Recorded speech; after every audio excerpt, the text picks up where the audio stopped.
Ladies and gentlemen, I welcome you to my channel.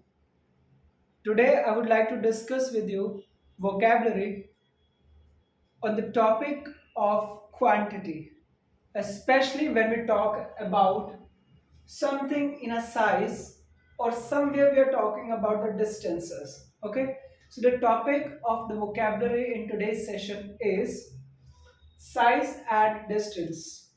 You must be thinking like that, why I'm coming out with such a topic.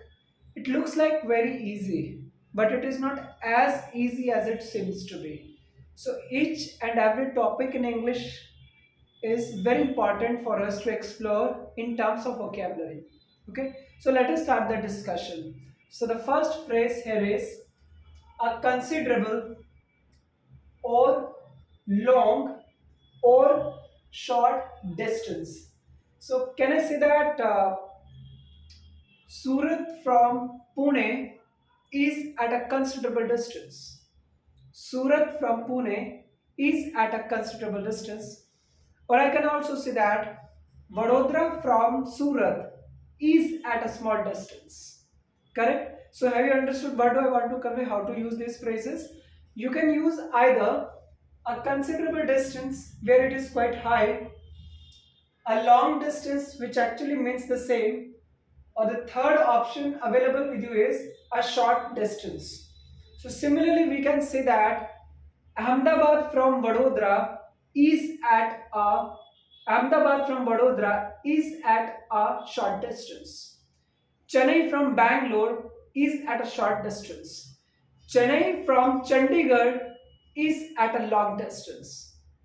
Are you getting? Okay, so in a similar way, you can make a number of sentences using these natural phrases. Automatically, your sentences will become more expressive, more meaningful, and of course, more effective.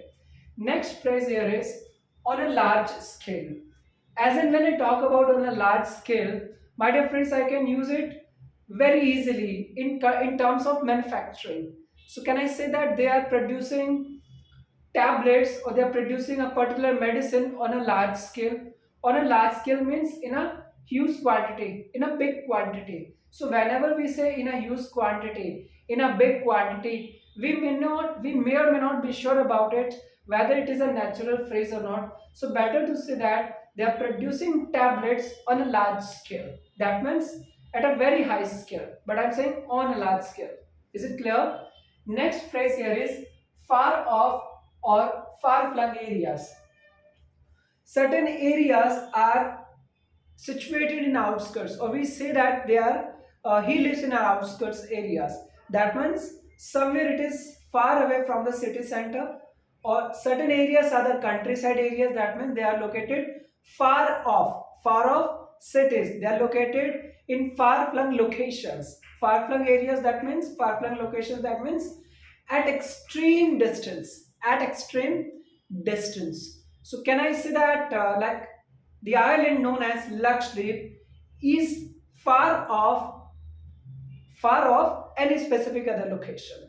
If I find that this is very far away located, or it is in a far flung situation, location here. So when something is far away, I can say that either far off or far flung area. Next one here is major or minor distance.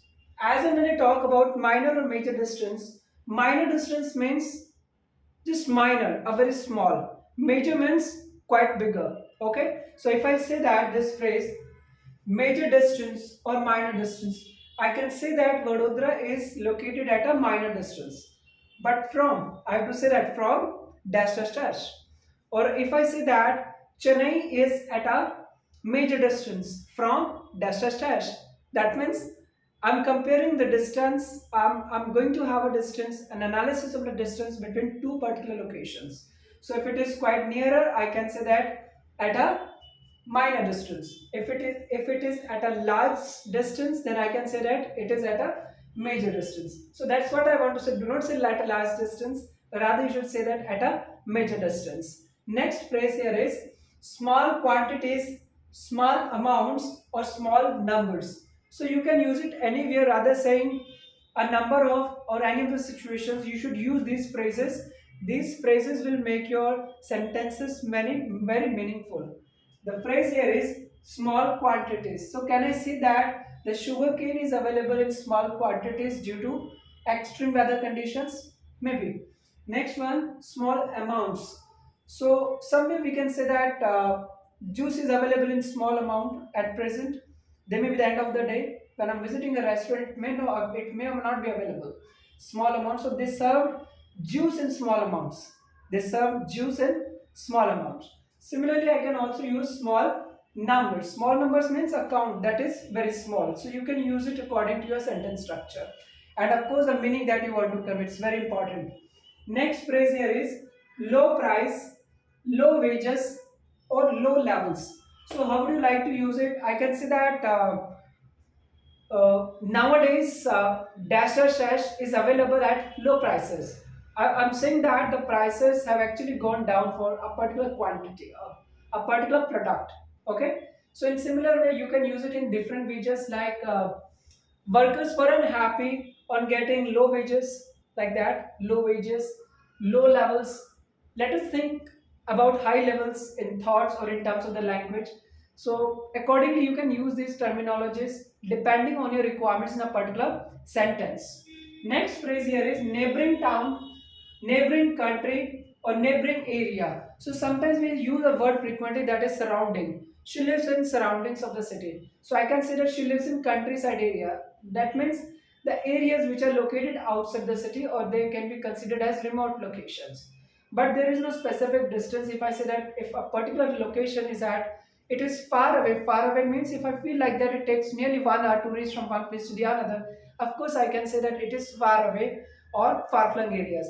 But if something is very nearer to you, then you can say that neighboring. So how will you use it? Neighboring town. She lives in a neighboring town. She lives in a neighboring country. For example, Nepal is a neighboring country. Neighboring country. Or I can say that Nepal is India's neighboring country. Because it is our neighbor, Nepal can be considered our neighbor country. So I'm putting a word neighboring country or neighboring area. That means neighboring location. So it depends on your sentence. You can make this phrase use effectively, but please understand the spellings. Spellings play a crucial role here. Neighboring. There you may be thinking like that whether it is you, should I put you here or not? My dear friends, please check it. I would like to discuss with you that certain spellings have become shortened in case of American English. I'm using only British language here. I prefer to use British language both in writing and speaking. Okay, so this is correctly written neighboring town, neighboring country, and neighboring area. Next phrase here is a great deal of time. For example, I can use another phrase also, a great deal of money. Buying a car will actually require a great deal of money. Of course, if you want to learn a language, I would say that it will require or it will take a great time, correct? It will take a long time because it takes time. So similarly, you can use this, you can put this phrase into usage, a great deal of time.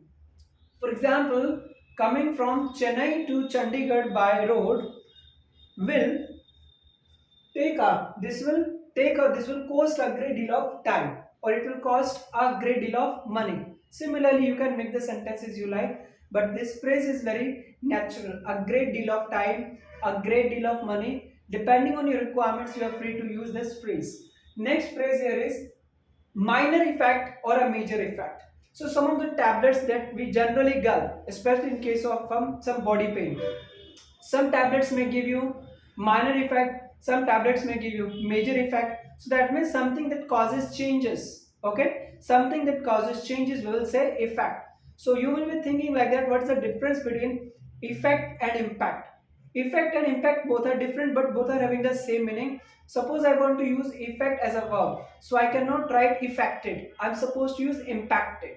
Okay, so for a verb you use impact, other than verb you can use effect, maybe as a noun. Okay, so I can say that this tablet will have a major effect on your body. Okay, so some of the chemical properties may be like, they may be having such uh, effects, or some ingredients some tablets may have. So here I need to understand what the phrase is. This is minor effect or major effect. Learning English will have major effect positively on your mind. How? Because it will help you to improve communication skills. Your confidence will boost it. This will automatically get boosted. Furthermore, your first impression goes very positive as and when you join a company, maybe as a professional or maybe something like that. So communication has a pivotal role to play, I would say, directly. And next here phrase is a great deal of help. If you have a lot of money, you should have a great deal of help for others. Have a great deal of help for others. Okay. Happiest people are those who give others. Okay. Next one. Minor difficulty or major difficulty. If I say that this is a minor difficulty, or if I say that this is a major difficulty, so that means it may prove to be a big challenge for me. But if it is a small difficulty I can handle, then I would say that it's a minor difficulty rather than saying it's a small difficulty for me. Minor difficulty or major difficulty. Major doesn't mean that you will not get the solution. Major there means it will take some time. Okay, it will take some time. That's it. Next one here is tall people, tall buildings, tall trees. As in when you use tall, that actually comes as an adjective.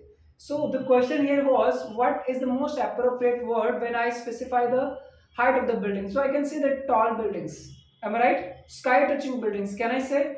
Maybe depending on the sentence structure, the way you are writing. But here I would say that tall buildings is correct, tall trees is correct, and tall people, this is also correct. Okay, so accordingly you can make a sentence. Next phrase here is little brother or younger brother. As in when I say that he is my little brother or he is my younger brother, actually both means that I'm the older one, or should I say that I'm the elder one. So there is always a confusion, my dear friends. I have intentionally taken up these two phrases here. One phrase here is little brother versus younger brother. Little brother means here little seems to be more formal. So as and when you look into formal language, rather saying younger brother, you must say that he's my little brother. You should not say that he's my younger brother. If you say that, this is correct, but this is informal.